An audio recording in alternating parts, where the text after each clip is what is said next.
What is the difference between element and compound? And give some examples. Before starting the lecture, click on the subscribe button and get access to our 100 of unique and simple lectures for free. Now, what is the difference between element and compound? Well, elements are made up of one type of atoms. For example, consider oxygen. Oxygen is made from one type of atoms, so it is an element. Secondly, consider sodium. It is made from one type of atoms, so it is also an element. Thirdly, consider hydrogen. It is also made from one type of atoms, so it is an element. While compounds are made up of different types of atoms. For example, consider water. We can observe that water is made from hydrogen and oxygen. Water is made from two different types of atoms, so it is a compound.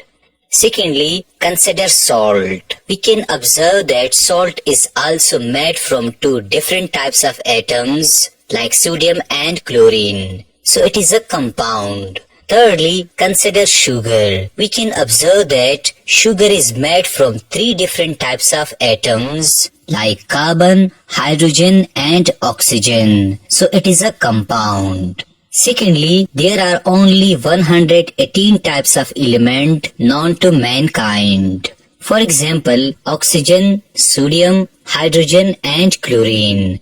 While there is no upper limit on the type of compounds, because different chemical combinations of elements form different compounds. For example, when hydrogen and chlorine combine together chemically, they form HCl or hydrochloric acid.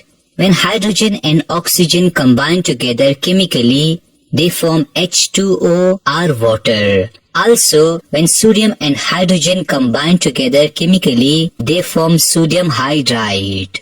Thus, we learn that the same atom of hydrogen chemically combined with other elements form different compounds. Thirdly, we cannot split up element into two or more simpler substances by physical or chemical means.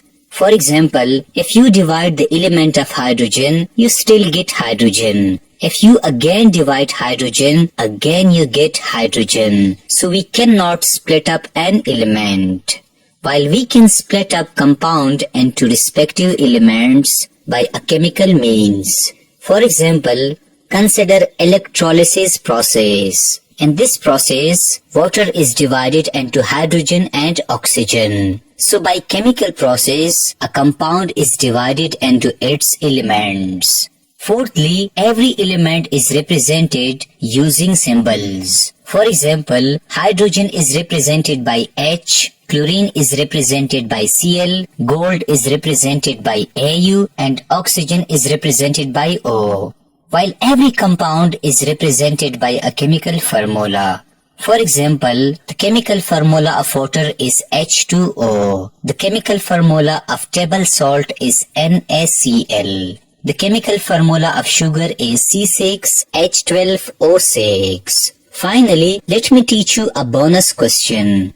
Why elements and compounds are pure substances? Consider a sheet of gold and water in the glass. The microscopic description of gold reveals that this sheet of gold is made from only one type of gold atoms, Au, and there is no other atom present in it. Gold is an element, so we therefore say that element is a pure substance. Secondly, the microscopic description of water reveals that water in the glass is also made from one type of molecules, H2O, and there is no other molecule present in it. Water is a compound, so we therefore say that every compound is also a pure substance. To learn more about mixture and pure substances, watch our next lecture and its link is given in the description. This was all about the difference between element and compound.